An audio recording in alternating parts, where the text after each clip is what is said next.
back with another one. We are in Job 9. We are just off of Bildad basically telling Job, like, chill with all this blaming God stuff, which he's right.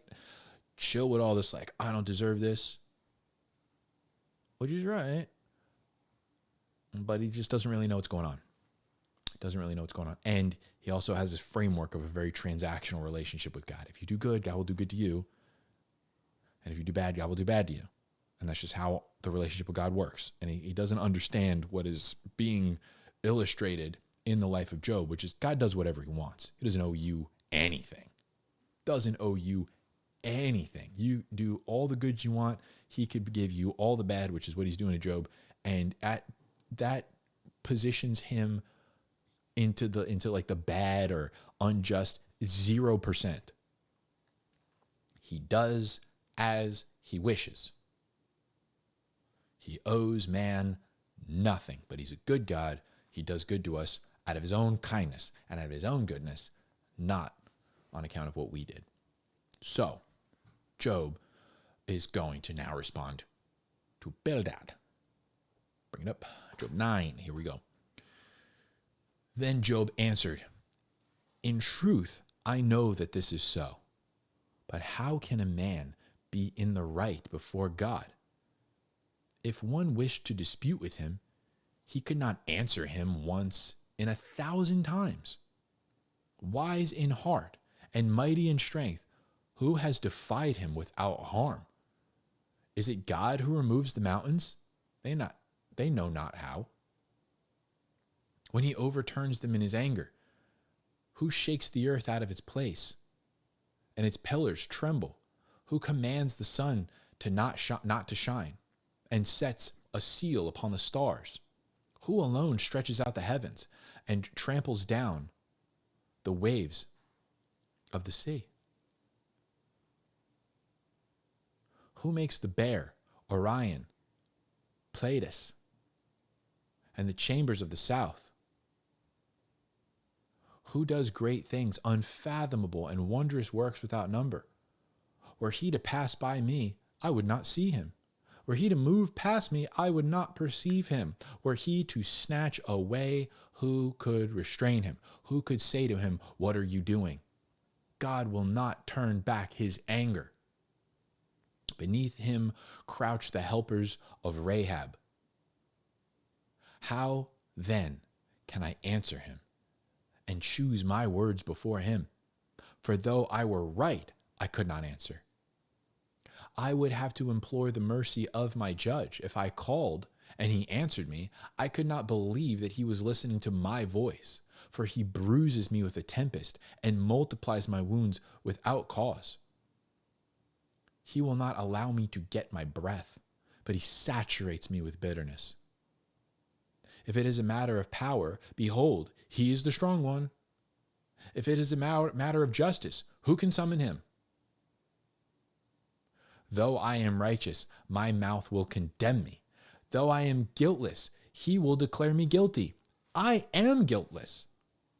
I do not take notice of myself. I despise myself. It is all one. Therefore I say he destroys the guiltless and the wicked. If the scourge kills suddenly, he mocks the despair of the innocent. The earth is given into the hand of the wicked. He covers the face of its judges. If it is not he, then who is it? Now my days are swifter than a runner. They flee away. They see not good. They see no good. They slip by like reed boats, like an eagle that swoops in on its prey. Though I say, I will forget my complaint, I will leave off my sad countenance and be cheerful. I am afraid of all my pains. I know that you will not acquit me. I am accounted wicked. Why then should I toil in vain? If I wash myself with snow and cleanse my hands with lye, yet you would plunge me into the pit, and my clothes would abhor me. For he is not a man as I am, that I may answer him, that we may go to court together. There is no umpire between us. There is no umpire between us whom may lay his hand upon us both. Let him remove his rod from me, and let not dread of him terrify me. Then I would speak and not fear him. But I am not like that in myself. So there's a flow. There's a flow here in his the stream of his thoughts. And he's saying he agrees with Bildad. Yes. These things are true. God does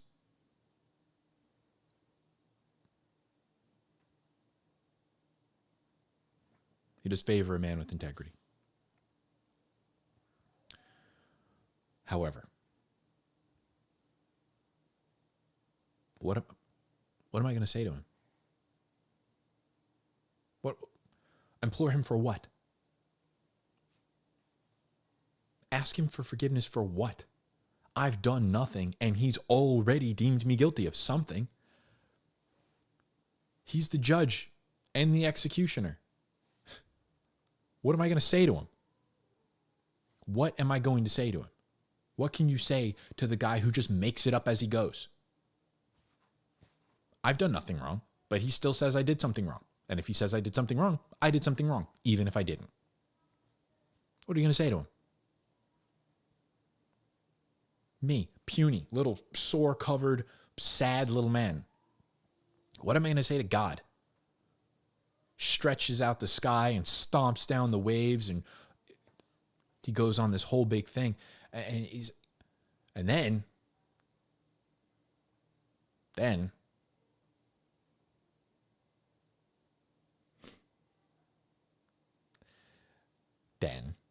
he crosses a line.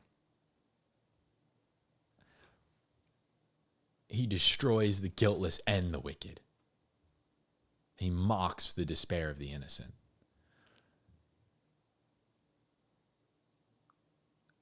Now again, he doesn't have a reference point for this.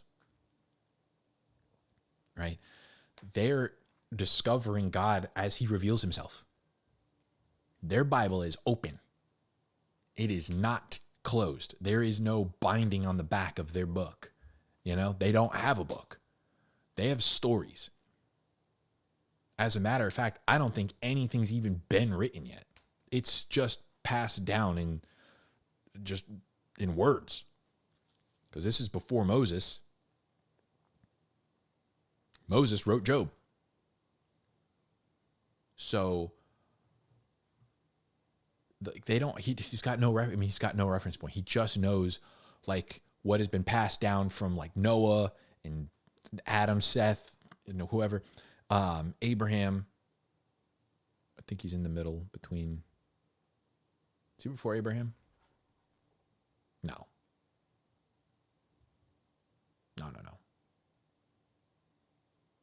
I don't know when this actually takes place. Maybe something good to look up.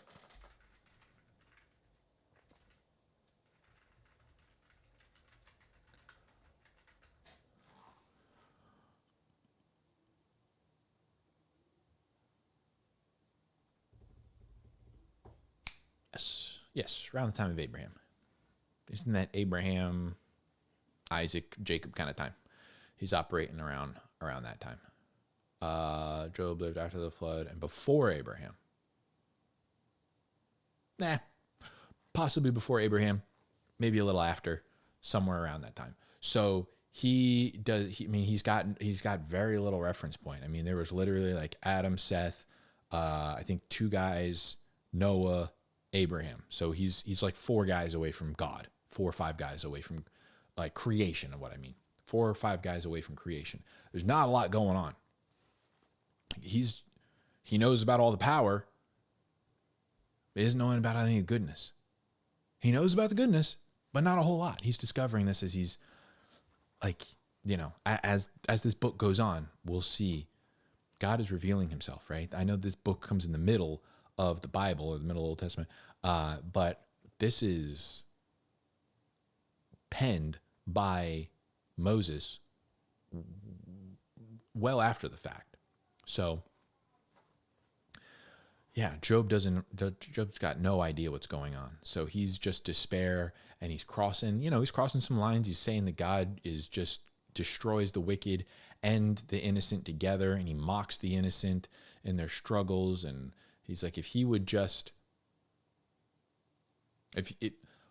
he's afflicting me. He's done all this and I've done nothing. If I go and say something against him and go,